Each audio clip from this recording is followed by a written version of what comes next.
Nothing is more exciting than getting to witness hockey players playing in their primes. You get to see them in their peak, performing at their best, and to do what it takes for their team to win. But have you ever wondered if there were players throughout NHL history who decided one day to suddenly retire or leave the game early? In this video, we'll be going over hockey players who retired or left the NHL while in their primes. A few rules to mention before starting. We aren't going to look over players who were forced to retire due to major injuries, as many of those players have been talked about numerous times in other videos. I want to specifically look at players we knew could still play at a high level, but in one way or another, left abruptly. With that, I hope you enjoy as we take a trip back to memory lane. Up first, we'll talk about Dustin Byfuglien, drafted 245th overall in 2003 by the Chicago Blackhawks. When it comes to diamonds in the rough, Big Buff is a player that fits that stature. Anyone in the hockey world who was able to witness him play would tell you that he was a completely different specimen compared to other hockey players. Standing at a mere 6'5", often weighing between 265 to 300 pounds, his size and athletic competitiveness often gave him an upper advantage, as he was always much bigger and stronger than many players.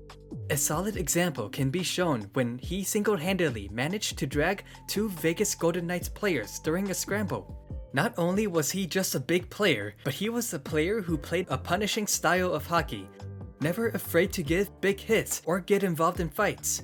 What's even more impressive was that he was also no sloucher, often producing at a rate of 50 to 55 points a season, which puts him in a position where he is often voted to get the Norris Trophy as the best defensive player every year. In his final season, Big Buff would produce 31 points in 42 games. At an 82-game pace, that's a trajectory of 60 points, which would have been an all-time career high in his totals. So what happened? Well, before the start of the 2019-20 season, Byfuglien would tell Jets management that he wanted to take a step away from the game for a while. It was later learned he had an ongoing ankle injury and was advised not to get surgery from management, but then he still continued with it. And some more drama with claims that his injury was from playing eventually led them to mutually part ways. Since then, Big Buff decided to step away from hockey altogether. To this day, he can be seen on social media participating in fishing competitions and enjoying the outdoors. There have been many questions, such as if Byfuglien truly loved the game, as he was capable of returning, but decided to hang the skates instead. Originally, I was going to include him on the list of hockey players who didn't enjoy the game, but when I dug into his past, it seemed he always loved hockey, even from a young age.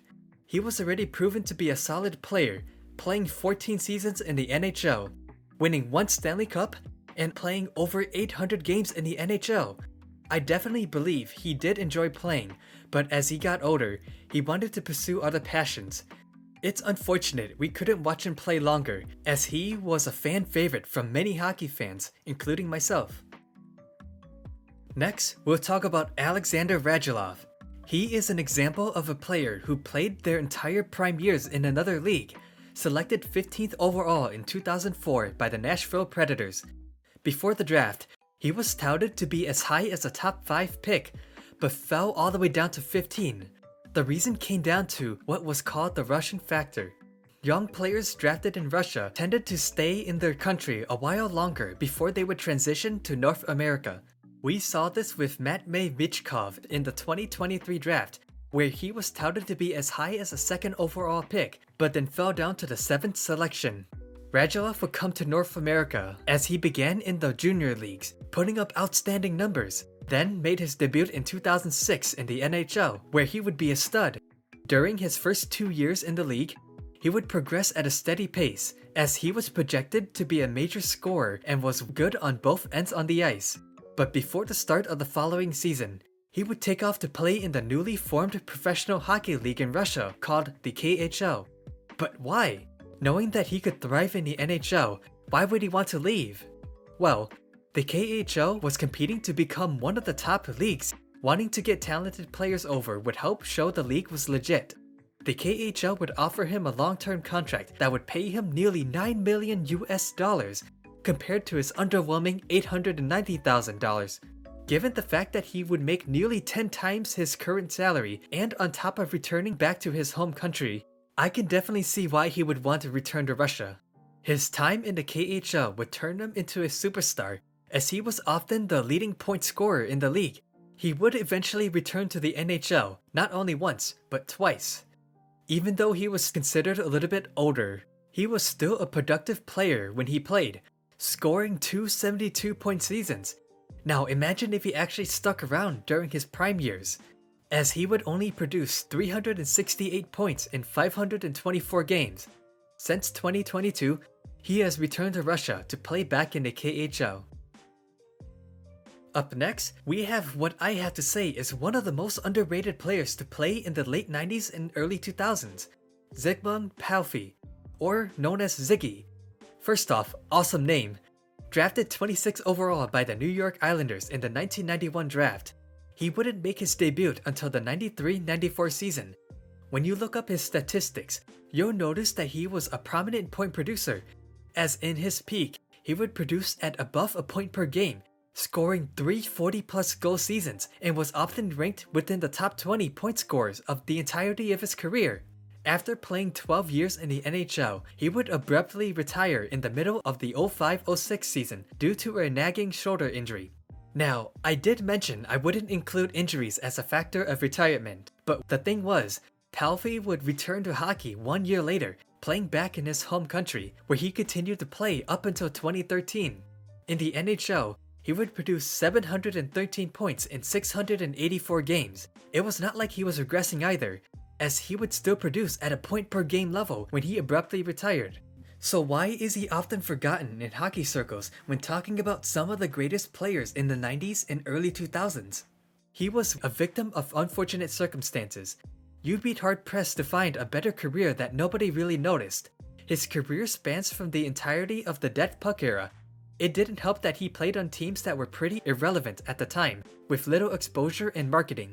Playing with the late 90s New York Islanders, the 2000s Los Angeles Kings, and Pittsburgh Penguins. All teams that weren't really hockey markets or were at the brink of relocation at the time. Because of playing on poor teams, he is unfairly put in a category of players who would put up points on bad teams.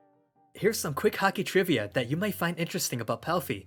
He was one of 4 players to have averaged a point per game in his final season and in his entire career.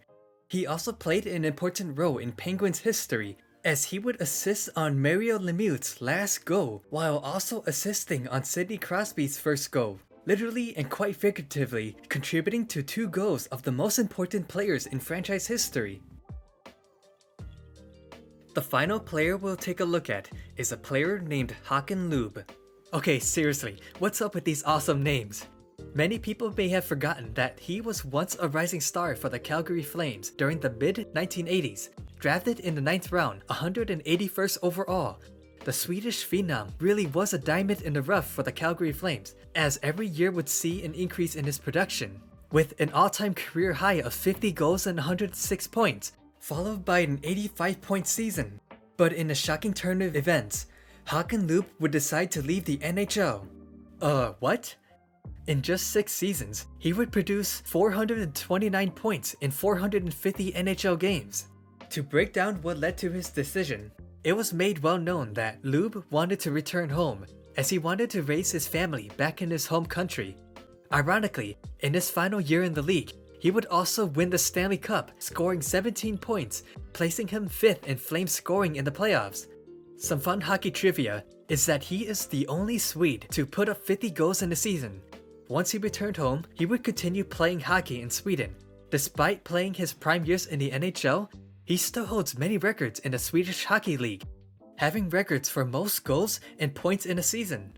In 2006, a trophy was named after him, which was awarded to the player with the most goals scored in the Swedish Hockey League, called the Hakan Loob Trophy. And shame on you for that grin. You know exactly what I'm talking about. What makes his hockey career even more impressive is that he is one of 3 original players to ever be part of the Triple Gold Club, a feat achieved when you win a Stanley Cup, a World Cup gold medal, and an Olympic gold medal. Since the formation of the Triple Gold Club, a total of 30 players have achieved this feat. If you're curious about the last video mentioned when I talked about Byfuglien, you can click here to check it out. If you also liked what you saw, feel free to hit like and subscribe to watch more hockey content in the future.